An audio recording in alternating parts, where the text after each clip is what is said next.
Hey, Pittsburgh. This is Big J coming at you. Steelers Nation, Midwest. I'm in the vehicle, as you can see. I had some technical difficulties last night with my recording, and I couldn't post that, but it was a really good one. It's crazy. I might go back, and put some dropped footage up later on, just so y'all can have that. But right now, I'm gonna get this out here because I want to do it. So Cincinnati and Pittsburgh played on Sunday, and Pittsburgh took care of business. But like I told y'all in my pregame, Pittsburgh was dealing with an offense that's very potent. Cincinnati can score points. They were averaging 27 points a game this year. Their defense is, it's bad. If you didn't see the game, you can see why they're losing so many games, even though they can score points. They can score with anybody. And when I say anybody, all you got to do is pull up the records this year. The majority of them are losses. I think out of 7 games, maybe 6 or 7 games, they've won one. They beat the Raiders. And I think they beat somebody else. I'm not sure just recently. But no, they lost to the Chargers. I was thinking they beat the Chargers, but they lost to the Chargers. But the Chiefs, they lost to them by 1, 25-24. They played the Ravens twice. Both of them were high-scoring affairs. The Ravens scored in the 40s one time. Cincinnati scored in the high 30s. Pittsburgh game on Sunday, 44 Steelers, 38 Cincinnati. They beat the Raiders, high-scoring game. They beat the Raiders, but they held the Raiders in check. And there were some other games. But they've had like 6 or 7 games where they've scored. They had the most, I think, in the history of the NFL.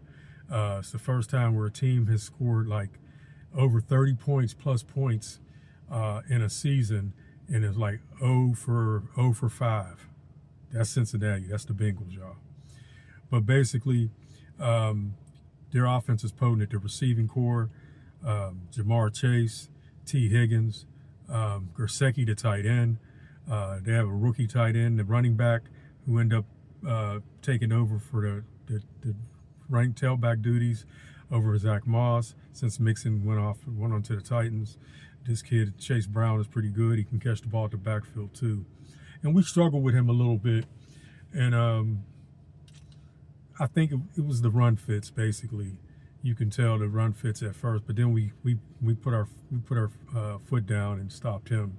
But at first he was gashing us. He hit us for around I think a 20-yard run and maybe a 30-yard run. That's a lot. And they can be game changers. But Pittsburgh defense didn't break. It bent, but it didn't break. And then with that being said, with him running the ball like that, you figure they would be able to just pound it out and try to keep the scores low, but they don't want to. They want to score. And I guess because they got Burrows and Chase and all those guys, so I get it. And they're hard to cover, very hard to cover. So it was a back and forth game until the end. Pittsburgh went up by 17, and then like they said that everybody was saying, and I thought so too from watching some tape. Cincinnati can get back; they're never out of it. You got to put them away, man. And you make a mistake, I don't care how good you are. If you have a bad day that day, and you don't come ready to play, they're going to beat you because they can score. And if you make a mistake and don't score, don't keep up with them, it's going to be a problem. It's going to be a problem. You're probably going to lose to the Bengals. So without that being said, Russell threw for 414 yards, one of his best games in his career. I think his second highest yardage, passing yardage that he's had in his career since he's been in the league. He played like a Pro Bowler, played like a Super Bowl champion, played like the vet that he is. He changed plays at the line of scrimmage, got us in the right stuff. He looked very confident and settled and poised, no problems. We had a quarterback that can do it. We have one that can do it. This is what I should say. He can get it done. And everybody was wondering, well, why we didn't take Justin out? I kept telling people why. And that's why. Talking about Russell's done. No, that was some garbage up in Denver. Peyton just didn't want him as a quarterback. People thinking he got benched because he played bad. No, it's not because he played bad.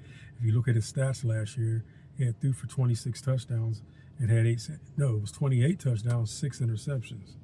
So he didn't have a bad year. Him and Peyton just didn't get along. Sean Payton just didn't get along. I mean, and I don't know if it was personal, but it seemed like it was. But he just didn't. He wanted his own quarterback, and he's happy, and Russell's happy. But he had a great game. Threw for 3 touchdowns. Did some things. We passed more than we ran, high percentage at the time, and that probably caught people off guard because they know we like to run the ball. But we passed to set up the run this time, and it worked because they were playing 15. Their linebackers were playing. It seemed like 15, but I watched the tape. It might have been like 7 or 8 yards back.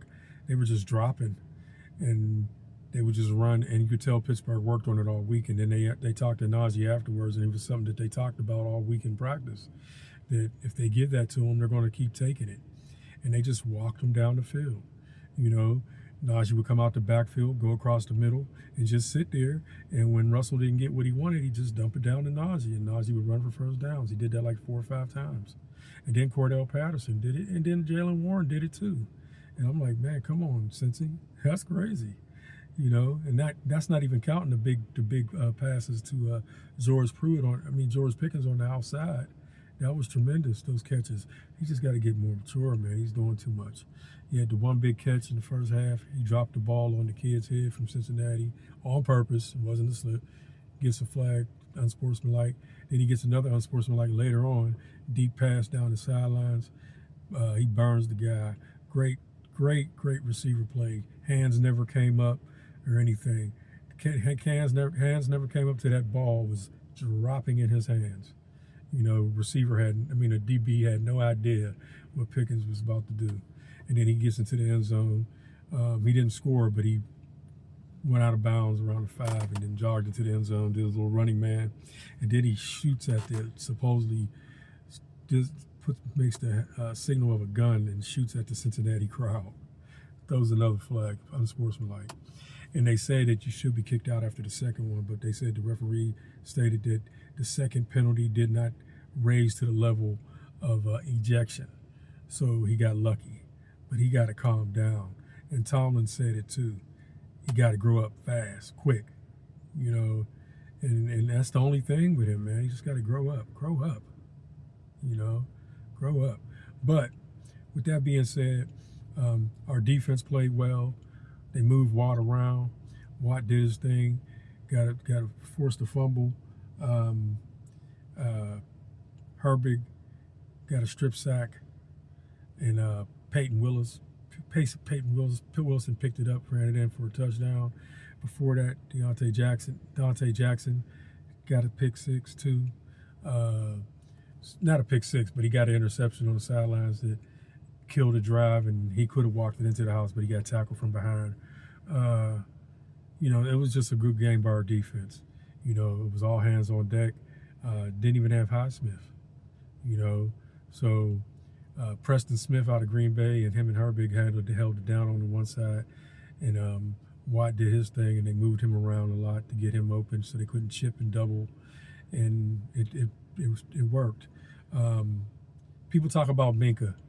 Minka's fine. They're asking Minka to do some things that people are not used to. You have to be on a team and be in those defensive meetings to understand what's going on. They want him back there, and they bring him up sometimes into the scheme of things where they'll use him sometimes.